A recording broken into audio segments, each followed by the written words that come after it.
Hello, Internet. My name is Leeroy, and I'm looking for answers to life's biggest mysteries. If you wait just a second, I'll tell you all about a poem that leads to a pirate treasure.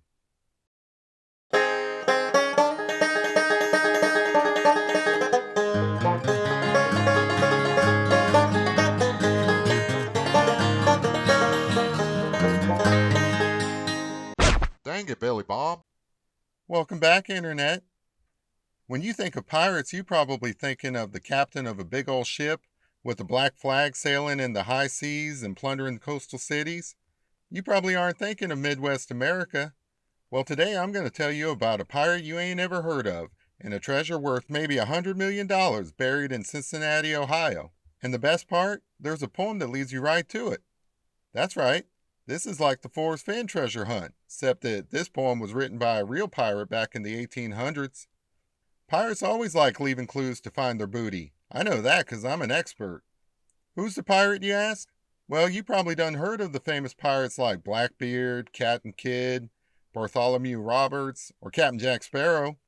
They lived in the golden age of piracy from 1650 to 1720, and they were known for drinking rum and threatening European trade routes.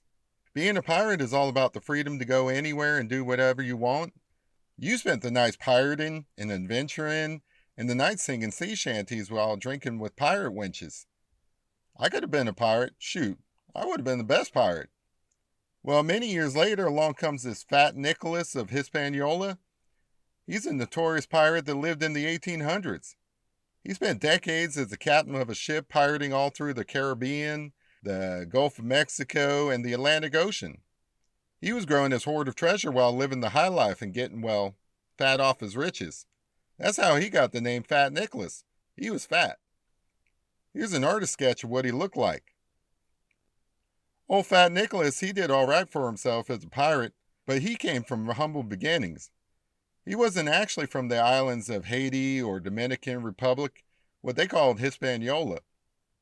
Fat Nicholas was from Mississippi. He was what we call a river rat. I'm going to drop some facts on you.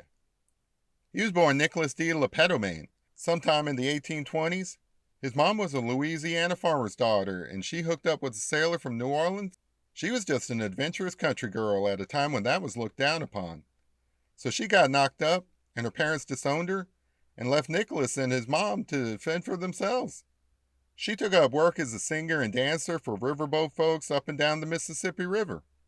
Little Nicholas grew up on the river, but he dreamed about tales of his father out on the high seas. His favorite stories were about pirates. He wanted to be a pirate too. When he was old enough, he started robbing riverboats and went by the name of Nasty Nick of Natchez. He did that for several years, and eventually he made enough money to where he could buy his own ship. He set out to be a pirate on the ocean. It also helps that there was a bounty put on his head, so he knew it wasn't safe anywhere on the river. Most folks think he done disappeared or maybe he was killed, but no, he just went out to sea and started a new pirate life. He was fluent in French and Spanish from his days on the river, so he was probably heading out from New Orleans to hide out at Port-au-Prince or Santo Domingo. That's where he eventually took the name Fat Nicholas. He took all the skills he picked up as a riverboat pirate and kind of escalated it. Like I said, he did really good as a pirate, made a fortune. Then one day he hid his treasures and wrote a poem telling people where to find it. Only no one knew that's what the poem was. They just thought it was some nice poetry. But I did some research. It's a riddle to finding his gold. I'm trying to find myself a copy of the poem. If any of you come across it, you leave a comment down below and you let me know where I can get a copy too. A professor named Thomas Henry Williamson, he first talked about the poem in a post he wrote on the internet. He shared a few bits. He says that the poem describes traveling to the Garden of Eden and planting a precious seed. That's code for hiding the treasure. It also describes sailing the Euphrates and the Hiddekel rivers. Those are from the book of Genesis. Now, why would a pirate from the oceans be talking about rivers like this? It's because he used to be Nasty Nick, the riverboat pirate. That's what this Williamson guy says. Professor Williamson also analyzed letters written by both Fat Nicholas of Hispaniola and Nasty Nick of Natchez. He's certain they were written by the same person. It makes a lot of sense that a seafaring pirate might hide his loot inland when no one knew he used to be a riverboat pirate. He's just going back to his roots. Sounds good to me so far, but here's some more facts. The Euphrates is like a metaphor for the Mississippi River, and the Hiddekel is representing the Ohio River. Some folks think the poem talks about the confluence of the rivers that form the Ohio River there in Pittsburgh, Pennsylvania, but that ain't right. The poem mentions a city on 7 hills. That's why it's got to be Cincinnati. Cincinnati is famous for that. It's definitely Cincinnati. The other thing you got to remember is that the poem talks about hiding the seed in the Garden of Eden. That's important. I'm telling y'all where it is. In 1869, the city of Cincinnati bought some land and named it Eden Park. Old Fat Nicholas, he hid his treasure right there, in Eden Park. It's the city on 7 hills. No other place makes any sense based on his writings. I mean, it sounds good to me. This is what pirates do. They hide gold. They tell you where to find it. In this story, the pirate, who went by the name of Fat Nicholas of Hispaniola, returned to the rivers of his youth where he went by the name of Nasty Nick and Natchez. Both were the same guy, Nicholas de la Pedamain. Fat Nicholas hid his treasure there because no one knew he used to be Nasty Nick.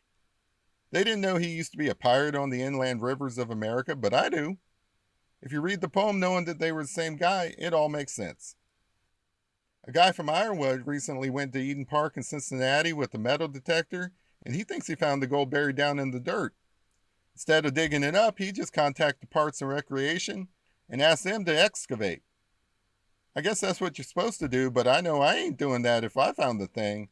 If he was a Forrest Fenn treasure hunter, he'd be digging a hole. I'd be digging a hole too.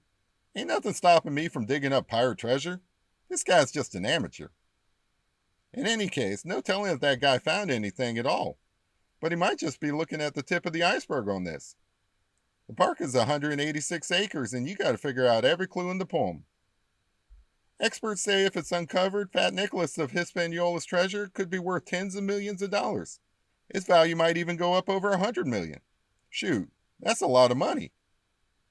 You might be wondering why I'm telling you all this. You ain't gonna find it before I do. I'm the best treasure hunter I know. Hey, this is Leeroy. Hope you like my video. I got more coming for you soon, so don't forget to hit like and subscribe. And ring that bell for notifications. Let me know what you're thinking down in the comments. Holler at you later.